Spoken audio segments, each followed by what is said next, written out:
Capítulo 4. Harvest. Mundo Colonia del UNSC. Sistema Absalon Endy. 21 de diciembre de 2524. Durante su deslizamiento desde la Tierra, la computadora en la bahía criogénica de la corbeta de ataque rápido del UNSC, la 2 por parpadear, llevó a Avery a un largo y psíquico sueño. A petición suya, los circuitos permitieron a Avery disfrutar de tramos de descanso anabólico, permitiéndole pasar por el REM lleno de sueños lo más rápido y con la menor frecuencia posible. Todo esto se lograba mediante cuidadosos ajustes en la atmósfera casi helada de la cápsula criogénica de Avery y la aplicación acertada de fármacos intravenosos que controlaban la frecuencia y la duración de los ciclos de sueño criogénicos e influían en el contenido de sus sueños. Pero no importaba qué marca de medicamentos tomara Avery antes de ser congelado, siempre soñaba exactamente con lo mismo, lo peor de sus misiones contra los insurreccionistas, una serie de instantáneas quemadas que culminaban en cualquier operación que hubiera completado recientemente. Aunque los detalles sangrientos de estas misiones eran cosas que Avery hubiera preferido experimentar solo una vez, el verdadero horror de sus sueños era la sugerencia de que había hecho mucho más daño que bien. La voz de su tía resonaba en su cabeza. Hazme sentir orgullosa, haz lo correcto. La criocomputadora observó una oleada de actividad en el cerebro de Avery, un esfuerzo por sacarse a sí mismo del REM, y aumentó su dosis. La 2 por parpadear acababa de salir del desliespacio y se dirigía a su destino. Era hora de que la computadora iniciara el deshielo de Avery, y era un procedimiento operativo estándar mantener a los sujetos soñando durante toda la secuencia. Las medicinas se afianzaron, y Avery se hundió profundamente. Y el espectáculo de imágenes de su mente continuó en marcha. Un remolcador había derrapado en una zanja al lado de la carretera, con humo que eructaba de su motor en llamas. Una ronda inicial de aclamaciones de los otros marines en una torre de control, pensando que Avery acababa de atrapar a un terrorista y luego, la comprensión de que sus unidades Argus habían fallado, que el conductor civil muerto del remolcador no había hecho otra cosa que recoger la carga equivocada. Avery solo había salido del campo de entrenamiento hacía unos meses. Y ya la guerra se había agravado. Si escuchabas la propaganda cuidadosamente envuelta del UNSC, los INIES eran todos el mismo tipo de manzana podrida. Después de 2 siglos de causa común, grupos aislados de colonos desagradecidos habían empezado a reclamar una mayor autonomía, por la libertad de actuar en el mejor interés de sus mundos individuales, no en el del imperio en general. Al principio, había un número considerable de personas que sentían simpatía por la causa INIE. Los rebeldes estaban comprensiblemente hartos de que se les dijera cómo dirigir sus vidas, qué trabajos tomar, cuántos hijos tener, por parte de los burócratas de la AC. Los a menudo torpes apoderados de un gobierno con base en la tierra con una comprensión cada vez más pobre de los desafíos únicos de las colonias. Pero esa simpatía se evaporó rápidamente cuando, después de años de frustrantes negociaciones que no llegaron a ninguna parte, las facciones más radicales de los INIES abandonaron la política por la violencia. Al principio atacaban objetivos militares y simpatizantes conocidos de la AC. Pero a medida que el UNSC comenzó sus operaciones de contrainsurgencia, más y más gente inocente quedó atrapada en el fuego cruzado. Como recluta inexperto, Avery no entendía por qué la insurrección no había estallado en sistemas externos como Cygnus, donde los colonos estaban unidos por un credo y una etnia compartidos. Una de las principales razones del colapso del antiguo sistema de naciones-estado de la Tierra y el ascenso de la ONU como fuerza unificadora. En cambio, la lucha había estallado justo donde el UNSC estaba mejor equipado para detenerla, Epsilon Eridanus, el sistema más poblado y cuidadosamente administrado fuera de Sol. Con todos los recursos a su disposición en ese sistema, Avery se preguntó por qué el UNSC no había podido pacificar a los INIES antes de que las cosas se salieran de control. El comando de la flota en Reach, las universidades y tribunales de justicia de Circumstance, las zonas industriales de Tribute, ¿no podrían estas poderosas instituciones y motores de la prosperidad económica haber llegado a un plan aceptable para ambas partes? A medida que la guerra se prolongaba, Avery comenzó a darse cuenta de que todos estos recursos eran exactamente el problema. En Epsilon Eridanus, el UNSC tenía demasiado que perder. Avery se estremeció en reacción al aumento de su temperatura corporal, pero también a las imágenes que se aceleraban en su cabeza. Casas castigadas por disparos de arma de fuego. Una explosión inesperada. Cuerpos esparcidos alrededor del caparazón ardiente del transporte blindado de plomo del convoy. Destellos de bozales desde los tejados. Una carrera para cubrirse a través de la carnicería. Rebotes y conversación por radio. Penachos de fósforo de la artillería lanzada por drones. Mujeres y niños huyendo de casas en llamas, dejando huellas de sangre espesa como el caramelo. Con los ojos en movimiento detrás de sus párpados, Avery recordó las instrucciones de su tía: conviértete en el hombre que sé que puedes ser.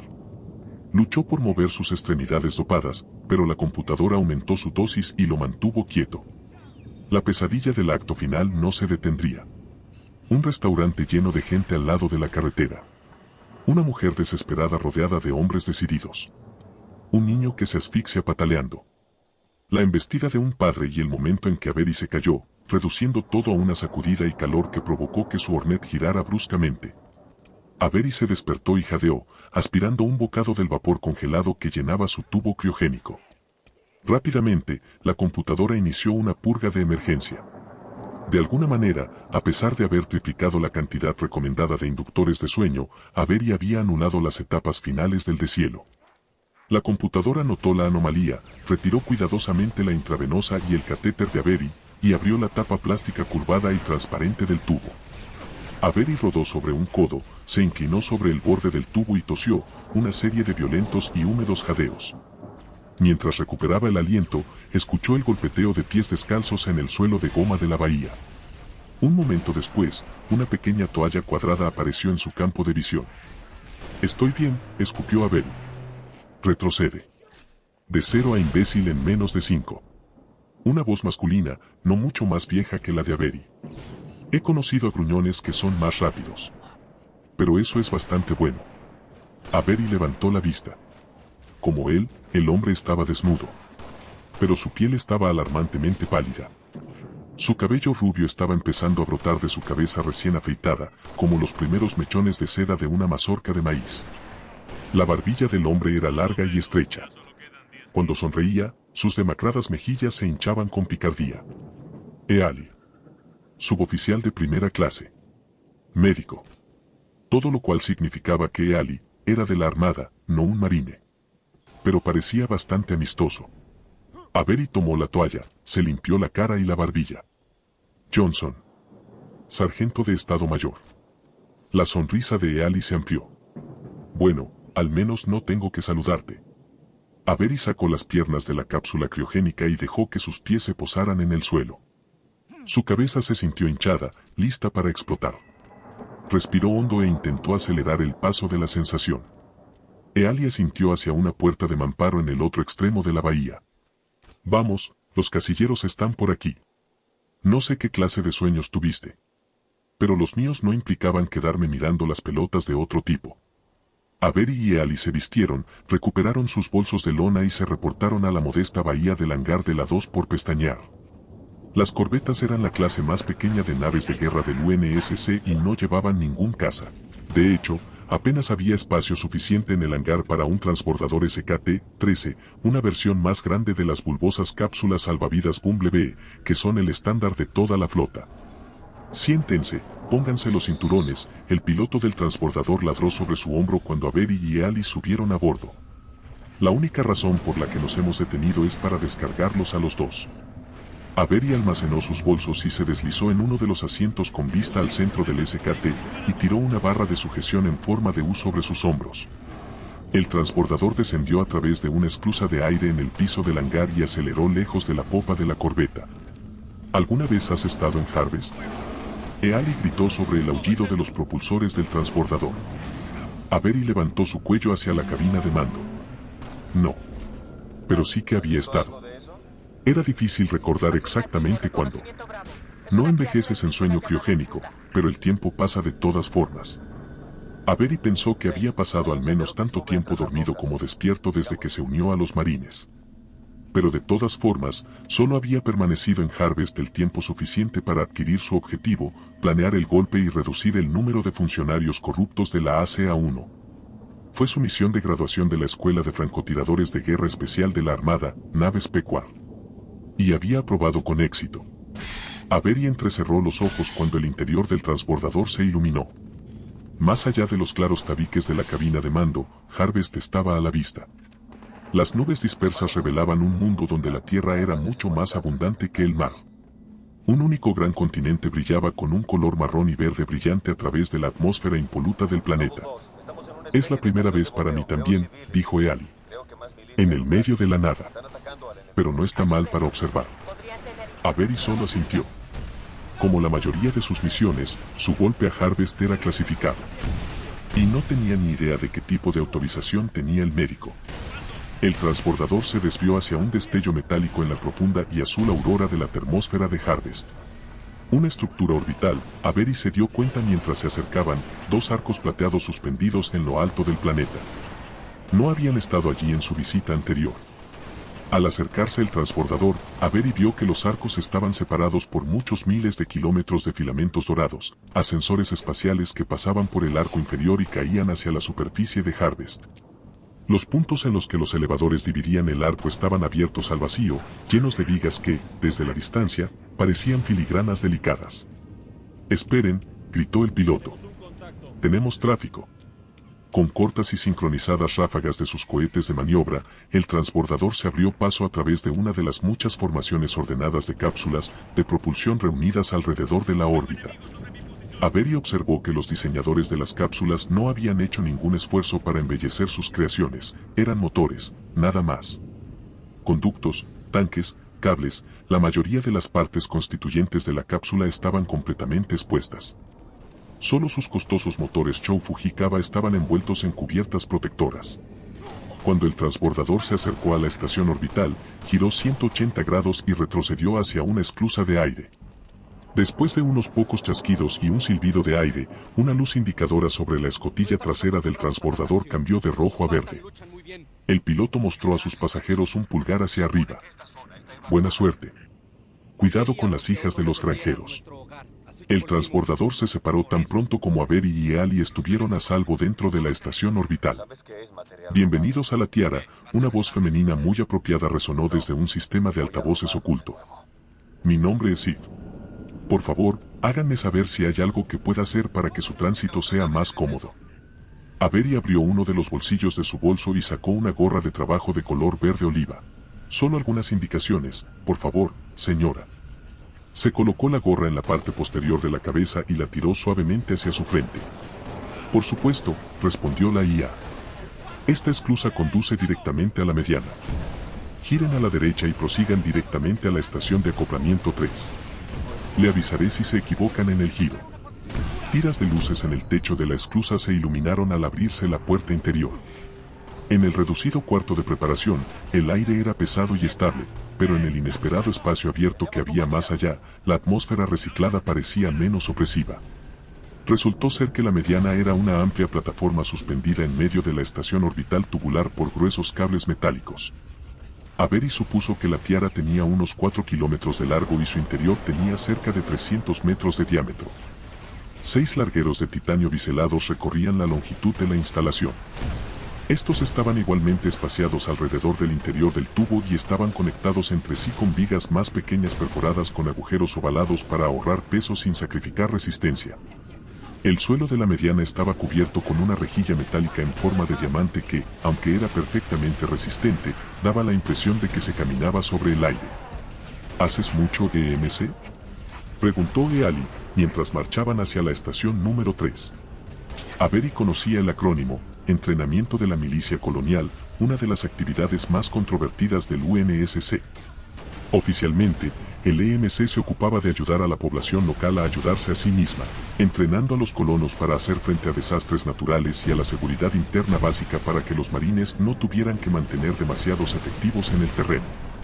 Extraoficialmente, estaba diseñado para crear fuerzas paramilitares anti-insurreccionistas, aunque Avery se había preguntado a menudo si era realmente una buena idea, dar a los colonos de mundos políticamente inestables armas y entrenarlos para usarlas. En su experiencia, el aliado de hoy era a menudo el enemigo de mañana. Nunca lo he hecho. Avery mintió de nuevo. Entonces, ¿qué? Eali continuó. ¿Buscas un cambio de ritmo? Algo así. Eali se rió y sacudió la cabeza. Entonces debes haber tenido uno de esos barracones de mala muerte. No sabes ni la mitad. Pensó Avery. La mediana giraba a la izquierda, y cuando Avery pasó por una ventana larga, miró al exterior de la estación, hacia uno de los espacios de filigrana que había visto al acercarse. Dos aberturas rectangulares habían sido cortadas en la parte superior e inferior del casco del orbital, dejando expuestos los largueros superiores e inferiores. A través de estos largueros pasaba la tercera cuerda del ascensor de la Tiara. Avery vio como dos contenedores de carga se elevaban a la vista, llenando la estación. Era difícil ver a través de la ventana, pero vio dos cápsulas de propulsión maniobrando hacia la parte superior de los contenedores. Una vez que las cápsulas estuvieron fijadas, los contenedores se elevaron lejos de la Tiara. Luego invirtieron la polaridad de sus imanes unificadores y los dos cargueros recién creados se separaron. De principio a fin, la operación duró menos de 30 segundos. Eali silbó. Bastante ingenioso. Avery no estaba en desacuerdo. Los contenedores eran enormes. La coordinación necesaria para que se movieran en concierto, no solo en esta hebra, sino en los 7 ascensores de la Tiara a la vez, era realmente impresionante. Un giro más a la derecha y luego busquen el pórtico de la esclusa de aire, dijo Sid. El pasaje que rodeaba la estación era más estrecho que la arteria principal de la órbita, y la voz de Sid sonó muy cerca. Llegan justo a tiempo para el cambio de turno. Fuera de la esclusa había una docena de técnicos de mantenimiento del orbital, vestidos con overoles blancos con rayas azules en los brazos y piernas. A pesar de la sonrisa incesante de Eali, los técnicos observaron con inquietud a los dos soldados inesperados. Avery se alegró de que el vagón de bienvenida, un contenedor más pequeño utilizado principalmente para transportar grandes cantidades de colonos inmigrantes desde una nave a la superficie, subiera rápidamente a la estación, no estaba preparado para una conversación más incómoda. Una alarma sonó y la puerta de la esclusa se abrió. Avery y Eali siguieron a los técnicos a través de un pórtico flexible que se extendía como un acordeón hasta el vagón. Una vez dentro, dejaron caer sus bolsos de lona en un depósito debajo de una sección de asientos, una de las 3 empinadas gradas construidas contra las 4 paredes del vagón. La pared abierta directamente opuesta a la grada, elegida por los dos soldados, estaba ocupada por un alto puerto de visión rectangular. ¿Todo arreglado? Bien. Sif habló a través de los altavoces de la silla de Avery mientras se enganchaba en el arnés de 5 puntos del asiento de respaldo alto. Había gravedad artificial en la órbita, pero una vez que el vagón partiera, estaría en caída libre. Espero que disfruten de su estancia. Oh, me aseguraré de que así sea. Eali mostró una sonrisa pícara.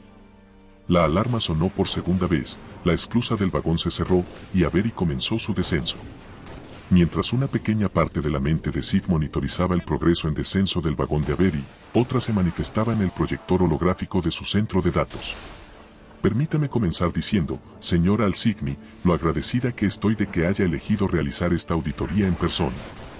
Confío en que haya tenido un viaje agradable.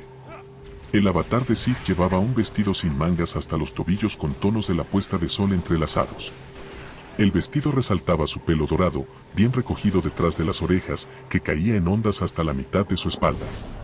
Sus brazos desnudos se flexionaron ligeramente desde sus caderas y esto, combinado con su largo cuello y su elevado mentón, daba la impresión de una bailarina del tamaño de una muñeca lista para levantarse en las puntas de los dedos de sus pies. Productiva, respondió Gilan Alsigny. Decidí no recurrir a la criogenia. La mujer se sentó en un banco bajo delante del proyector, vistiendo el poco llamativo atuendo de un gerente de nivel medio del UNSC, un traje de pantalón marrón, de unos tonos más oscuros que su piel. El brillo granate de la insignia del DEC en su cuello alto complementaba su lápiz labial borgoña, el que florecía en su apariencia, que de otra manera era muy tenue. En estos días, el tránsito es realmente el único momento que tengo para ponerme al día. El acento melódico de Alsigny era sutil, pero Sid cruzó sus referencias y decidió que la mujer probablemente nació en Nueva Jerusalén, uno de los 2 mundos colonizados en el sistema Cygnus. A través de microcámaras incrustadas en las paredes de su centro de datos, Sif observó cómo la mujer ponía una mano en la parte posterior de su cabeza, revisando los pasadores que mantenían su largo y negro cabello atado en un estrecho pliegue. Imagino que el bloqueo de Eridanus lo consume todo, dijo Sif, asegurándose de abrir los ojos de su avatar con simpatía. Mi carga de trabajo se ha triplicado en los últimos 18 meses. Alsigny suspiró. Y francamente, el contrabando de armas no es mi área de especialización. Sid se llevó una mano al pecho. Bueno, siento haber acumulado más en su agenda. Daré mi testimonio lo más breve posible, omitiendo el análisis de riesgo de los protocolos de mantenimiento de Madrigal y pasando directamente a la... En realidad, Al Signy interrumpió, estoy esperando a alguien más. Sif levantó una ceja. Oh, no me di cuenta. Una decisión de último minuto. Pensé que podría ahorrar algo de tiempo, combinando la auditoría de él con la tuya. Sif sintió que sus rutas de datos se calentaban. ¿La de él? Pero antes de que pudiera protestar. Perdón por importunar. Fue su idea, lo prometo. ¿Por qué estás aquí? Responsabilidad. Tú eras la dueña de la caja, yo era el dueño de la fruta. Sif pensó en eso por una fracción de segundo. Era una explicación razonable. Pero si Mac iba a participar en su auditoría, iba a establecer algunas reglas básicas. Solo comunicación de voz. Quiero que escuche todo lo que dices. Buenas tardes. Mac dijo por los altavoces del centro de datos. Espero no haberlas hecho esperar, señoras. No, en absoluto. Al Signy sacó una tableta de comunicaciones del bolsillo superior de su traje. Recién estábamos empezando. En los segundos que tardó en encender la tableta, las dos IAS continuaron su conversación privada. Pensé que odiabas mi voz. Así es. Bueno, yo adoro escuchar la tuya. Sif asumió una postura oficial, extendió una mano para señalar la tableta de comunicaciones de Al Signy. Si se refiere a mi informe, sección 1, párrafo. Pero mientras su avatar parecía tranquilo y sereno, la lógica de Sif rápidamente se volvió contra Mac y arremetió antes de que sus algoritmos de restricción emocional pudieran interceder. Tus coqueteos son, en el mejor de los casos, acoso, en el peor, perversión, no son las acciones de una inteligencia estable. Creo que estás avanzando por el camino de la rampancia. Y debo advertirte que sin un rápido cambio en tu comportamiento, no tendré más remedio que registrar mis preocupaciones con las partes apropiadas, hasta e incluyendo el alto comité del DEC. Sif esperó, la temperatura del núcleo subiendo, por la respuesta de Mac. Creo que la dama protesta un poco en demasía. ¿Perdón? Es Shakespeare, cariño. Búscalo. Búscalo. Sif abrió de golpe sus matrices de almacenamiento y procedió a insertar todas las obras de Shakespeare, archivos individuales en todos los idiomas y dialectos humanos, pasados o presentes, en la memoria intermedia de datos del COM de Mac.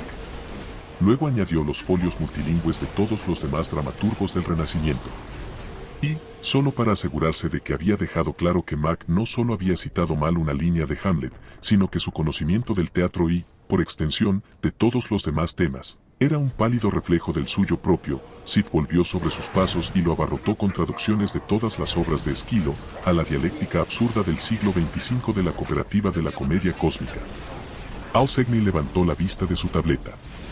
El párrafo 3, dijo Sif en voz alta. El retraso no había sido de más de unos segundos, pero para una IA podría haber sido una hora. Al Signy dobló las manos en su regazo y ladeó la cabeza. Ninguno de los dos está bajo juramento, dijo amablemente. Pero por favor, nada de conversaciones privadas. Sif puso una pierna detrás de la otra e hizo una reverencia. Mis disculpas. La mujer era más inteligente que la mayoría de los empleados del DEC con los que trataba. Mi colega y yo simplemente comparábamos los registros del manifiesto del Acuerno de la Abundancia, por si había alguna discrepancia. Sin querer mentir, Sif le mostró a Mac su registro de lo que el carguero había estado transportando. ¿Solo sus obras? ¿Perdón? Esperaba un soneto. Sif frunció los labios. Pero parece que estamos de acuerdo. No podía ver la cara de Mac, pero por sus palabras se dio cuenta de que estaba muy entretenido. Sí. Mac habló por el altavoz.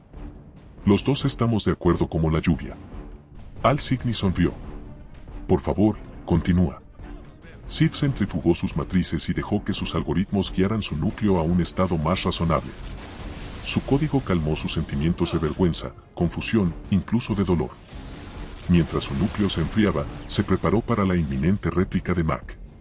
Pero, como el caballero que tan a menudo profesaba ser, no escribió nada en privado, no ofreció ni un solo byte de coqueteo para el resto de la auditoría.